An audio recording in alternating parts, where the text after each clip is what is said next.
everybody, it's Nate here from the Vino Paraiso wine store today.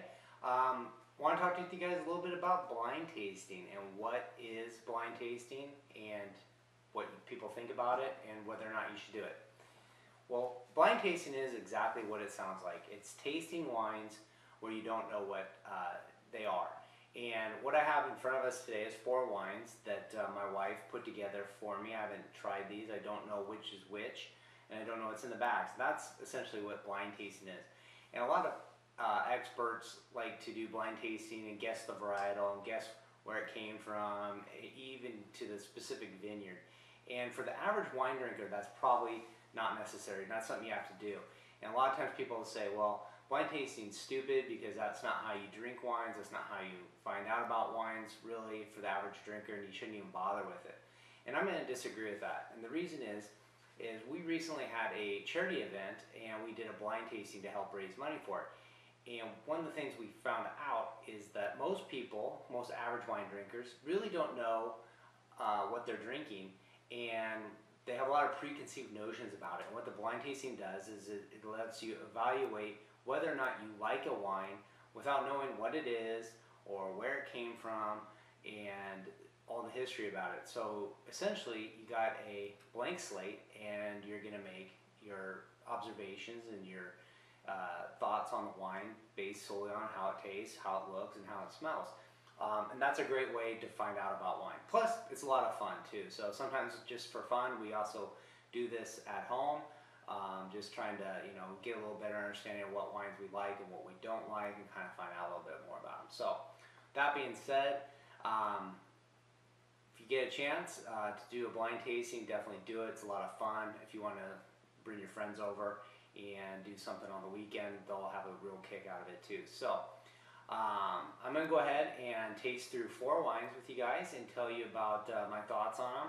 And I'm by no means an expert in picking out wines based on sight and smell and taste alone. But maybe I'll give you guys some honest opinions on the wines, and then when we're all done, I'll rank them in the order I think we like it, and then we'll do a little unveiling. So go ahead and move these out of the way so you can see my empty glass, and we're going to go with the first one. It's number 1. This is wine number 1. And looking at it, the color, this is a real light wine. It's very straw-like in color. The nose is very citrusy, kind of like some pears, apples, and a lot of floral too.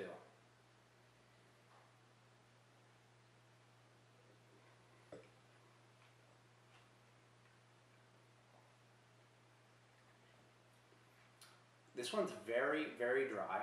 It has a real long finish, very crisp.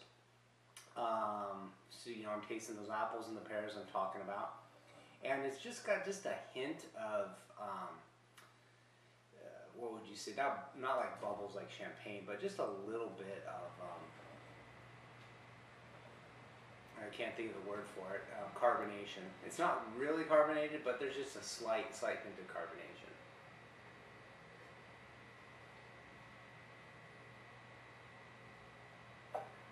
My guess is this one is probably like a Pinot Grigio or something. So, all right, move on to number 2. And when you're doing wine tasting, you want to try to, especially blind tastings, you want to get a clean taste on it. So it's always important to rinse that glass out and do it with the next wine you're going to drink. And what that does is it gets the old wine out and kind of lines the glass with the new one, so when you pour it, a fresh one, it's going to be good. And you don't want to use water because the water can dilute the wine, and it's not going to give it the full effect. But if you don't got a lot of wine, you feel guilty about dumping out the wine, hey, rinse it out with some water and dry it out with a paper towel, something like that. That's fine. There's no judgments here. All right, this one. Wow, this one's really pale. Yeah, this thing's real light, very light.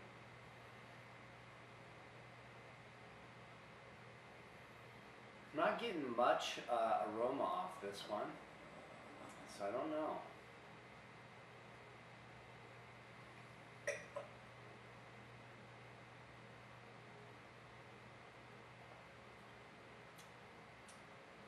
If we're not getting a lot of aroma, this one is very fruity.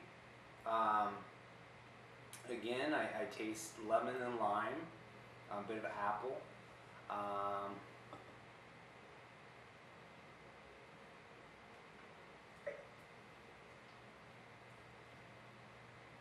This one's got a little bit more body than the first one had, but it's still pretty crisp.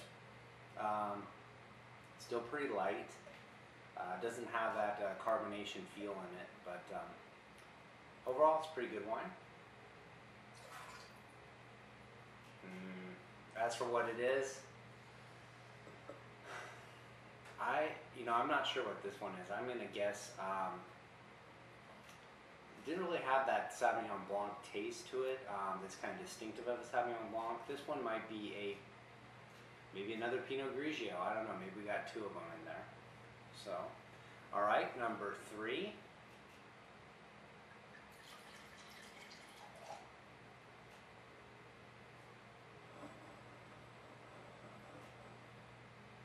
Again, color. It's another very light one. Gosh, we must be going through some very similar light colored ones. Maybe they're all Pinot Grigios. I'm not sure.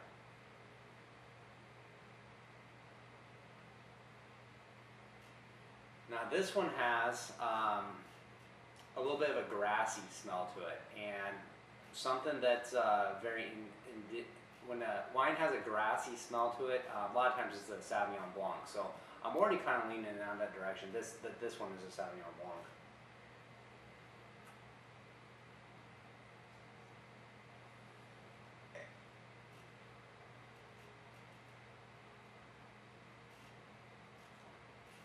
Very nice. Yeah, this one definitely has that grassy smell to it. I can feel it on my nose when I'm drinking it. Again, citrusy, very long finish, nice and crisp.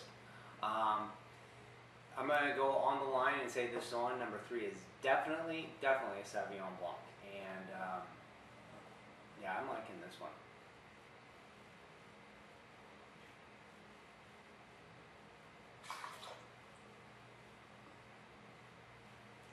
All right, now to number 4.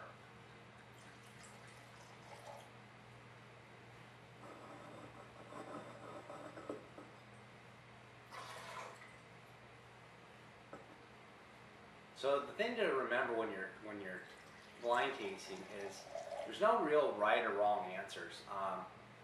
Even when the sommeliers take the master exam and they have to do a blind tasting portion, they're never really given the answers to what they guess the wines are. What they're really evaluated on is their thought process and how they came to that decision.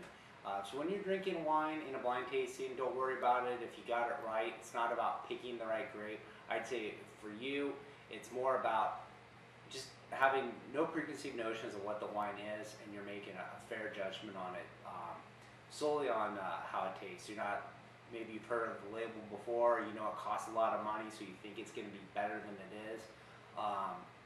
Or maybe it's a Chardonnay and you hate Chardonnay, so you automatically are not going to like it, or at least going into it, you're not going to like it. So, moving on to number 4. This one is a lot more golden than the others 3 had been. It's a little darker in color. Still real clear.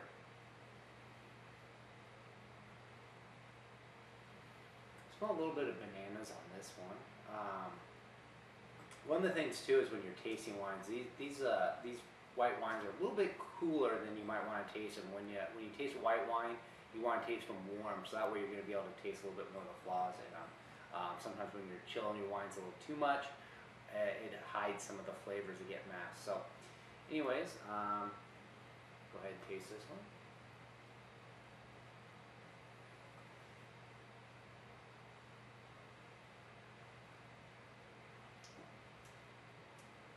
Wow, this one has a really strong finish, probably the strongest finish out of them all. Yeah, I taste bananas a lot on it, a bit of lemons. It's got a lot more body than the rest of them. This one, still light and crisp. None of them are really giving off a real thick, full-bodied. This one's about the heaviest of them all.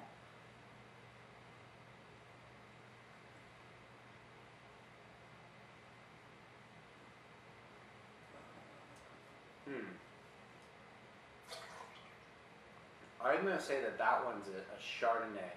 And a lot of people get confused on Chardonnays because, especially with California Chardonnays, is they're oaked so much and they got that rich buttery taste to them. And you know, if you're drinking a French old school style Chardonnay, which is probably a white Burgundy, those are not aged as much in oak. They're going to give off a lot more crisper, cleaner feel. And that's kind of something that's become more popular with California Chardonnays, is not having that oaky, buttery taste, but more of a lighter Chardonnay. And that's what I think this one is. I think this one's a Chardonnay in that style. So, you know, this one, number 4, is really left a good impression on me. I'm going to say I like this one the best. And then 3, then 1, then 2. So, and now for the unveiling. See how I did. So I said 1 was a Pinot Grigio, 2 was a Pinot Grigio, 3 was a Sauvignon Blanc, and 4 was a Chardonnay. So what do we have here? This is a Chardonnay. So the first guess, or actually the 4th guess, was right. This is a Broken Road Chardonnay. It's from the Alexander Valley Vineyard. So it is a California Chardonnay. This one's really nice. If I recall correctly, this is going to be a bit more expensive. It's probably going to be under $40. Don't know off the top of my head exactly what this one costs. So this one's pretty good. You're probably going to want to pair this with a nice meal. I probably wouldn't drink this one by itself. Number 3. This is I said Sauvignon Blanc, but this is a Chenin Blanc Viognier mix. This one's from Terra de Oro. So that's going to be a little bit trickier one to guess. Chenin Blanc and Viognier are going to be a little bit richer, a little bit sweeter than a Sauvignon Blanc would be. So as you can see, you know, you're not always right with some of the aromas that come off. They're going to give you the hints that what it is. So moving on to number 1. Okay, the Donna Fugata Andilia. This one, I should have guessed this one because actually the Donna Fugata is actually one of my favorite wines. This wine is a real light, easy drinking white wine. Price point's about $12 on it. This one's perfect for just drinking. I consider it like an afternoon wine. Goes great with lunch, sitting outside on the patio, or you know, if you're at a pool party. This one's really good. And it's actually a really popular wine for us at the store. So so far these are all 3 really good wines, and I'm surprised I didn't pick that one a little bit higher up. And the last one, Pinot Grigio. This is a Joel Gott, Oregon Pinot Gris, which Pinot Gris and Pinot Grigio are essentially the same type of wine. So it's going to be light. This one's going to be crisp. Oregon and California definitely have distinct tastes in the wine. You know, I wouldn't have known that was from Oregon, but Oregon's got a lot bit cooler climate than California, so they grow a lot of really good Pinot Noirs, Pinot Gris, stuff that's more cooler climate based, and they're very terroir driven. So that being said, it was a fun little experiment. It's easy to do at home with yourselves. Just grab some paper bags. You don't have fancy things with numbers. Just try to remember which one you put into which. And hopefully when you do the same experiment, you'll find that you'll enjoy some wines you didn't think you were going to like as well. So I'm Nate. with Vino Paraiso Wine Store, and thanks for watching us, and we'll see you soon. Thanks.